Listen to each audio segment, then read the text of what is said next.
सच कहूँ तो आसिया बिल्कुल मेरे जैसी है। कोई भी काम हो दिल से करती है। अब उसकी अदाकारी को ही देख ले। सब लोग उसके काम को पसंद करते हैं। देखते हैं इस काम के बाद उसकी कामयाबी जारी रहती है कि नहीं। अरे जारी रहेगी। अल्लाह बुरी नजर से महफूज रखे मेरी बेटी को। ये क्या कर रहे हैं?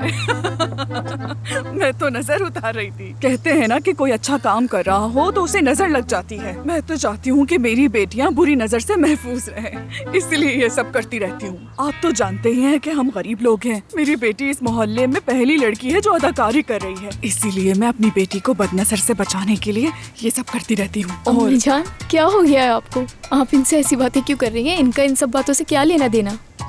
माफ करना, कभी कभी मैं जज्बाती होकर काफी बोलने लगती हूँ बस। अरे नहीं, अच्छा है, मैं ये सुनना चाहता हूँ।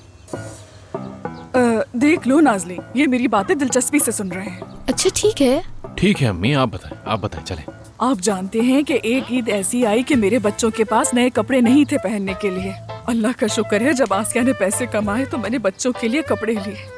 अरे अम्मी, क्या वाकई ऐसा हुआ? आप सच कह रही हैं? किम साहब, मुझे बिल्कुल खबर नहीं थी इस बात की। मुझे भी नहीं पता था। दरअसल मैंने इन लोगों को कभी बताया ही नहीं, क्योंकि मैं अपने बच्चों से ऐसी बातें नहीं करना चाहती थी। मैं किम साहब से बस ये पूछना चाहती हूँ कि रेटिंग कैसी आएगी, अच्छी आएगी या नहीं, कब तक रहेगी। आसिया के काम को देखकर आपको क्या लगता है? वैसे मुझे तो लगता है कि अच्छी आने वाली है रेटिंग। लोग उनकी जोड़ी को कितना पसंद करते हैं उसके हिसाब से देखेंगे। क्यों नहीं करेंगे, पसंद करेंगे। बहुत अच्छी जोड़ी है उन लोगों की, और मुझे यकीन है मेरी बेटी ने बहुत मेहनत की है।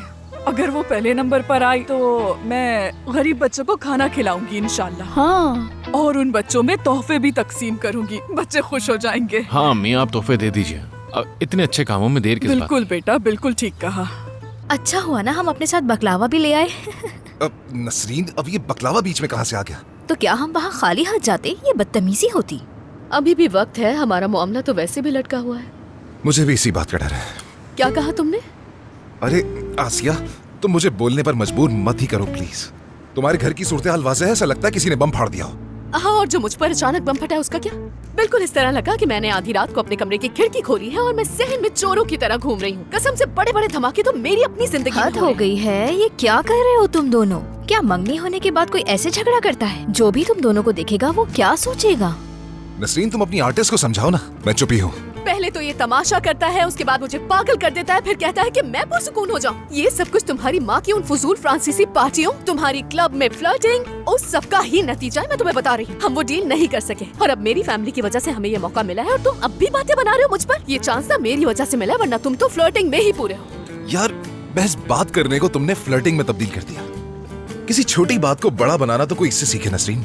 एक तो न जाने इनके फैंस कहाँ से आ जाते हैं। खुदा के लिए बस कर दो ये बातें। तुमने कल खुद ही तो कहा था कि फ्लर्टिंग करके तुम्हारी रूह को बहुत तस्कीन मिलती है। अब देखो, अपनी बात से बिल्कुल मत मुकरना, क्योंकि तुम मुकरने में तो बहुत ही माहिर हो। आसिया, मैंने तुम्हें जो कहा था वो तुम सही से समझी भी थी। क्या तोलका तोना को इस सब की जरूरत हो सकती है?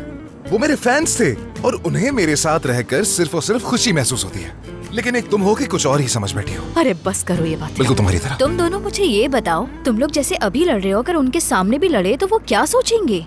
देखो, रिश्ते में अगर कोई एक ऊंची आवाज में बात करे तो दूसरे को चाहिए कि वो रिलैक्स रहे और कुछ ना कहे। ये जरूरी है, इसी तरह आपका रिलेशनशिप कायम रहता है। अगर ऐसे ही लड़ते रहोगे तो कैसे चलेगा?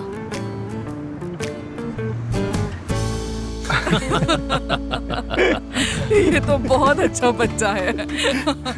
ये बहुत अच्छा है। जब बात तुर्क सीरीज की आती है तो मैं सबसे पहले सामीन के बारे में सोचता हूँ। मेरे लिए ये बहुत जरूरी है। अरे क्या बात है, मेरी नाज़ली भी इन चीजों के बारे में बहुत अच्छी तरह समझती अरे है। नहीं अम्मी जान, अब ऐसी भी बात नहीं है।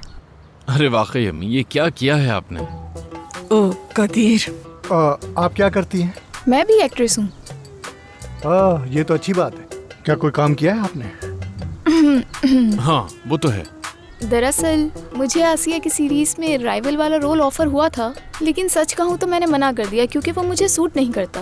क्योंकि मैं अपने करियर के लिए कुछ और सोच रही हूँ। आप जानते तो हैं डिजिटल में अभी कितना अच्छा काम हो रहा है, इसलिए मैं सोच रही हूँ क्यों ना अपने करियर की शुरुआत डिजिटल से ही करूँ।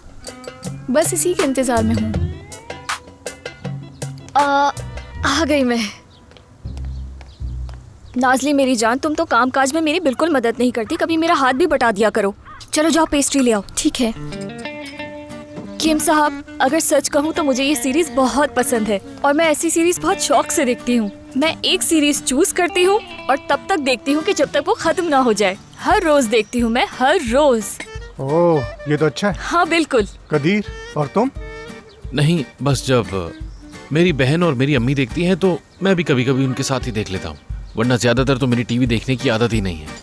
हाँ, लेकिन एक टाइप की सीरीज है जो अक्सर मैं बहुत शौक से देखता हूँ, जिसमें सनसनीखेज चीजें और ये एक्शन वगैरह ज्यादा होता है। वो सीरीज ज्यादा अच्छी लगती है मुझे। बस उस दिन ही मेरे हाथ में रिमोट होता है। हाँ क्यों अम्मी? बिल्कुल, उसी दिन इसके पास रिमोट होता है बस। अरे कदीर, देखा, एक्शन का नाम लिया और एक्शन शुरू। जी बोले अंकल। क्या ततार बेटा वापस आ गया? ये तातार नहीं है, मिस्टर किम है, कोरियन है। कोरियन है? क्या तुमने दामाद भी अब कोरियन ढूंढना शुरू कर दिए? अरे दामाद? दामाद? हाँ ये ले, बेटा, ये तुम खाएं, उस पागल बहुत मजे का है। आदमी से क्यों उलझ रहे हो? तुम तो उसे अच्छी तरह जानते हो ना। छोड़ो उसे, तवज्जो मत दो। इन लोगों की वजह से बाग में मेहमान भी नहीं बिठा सकते।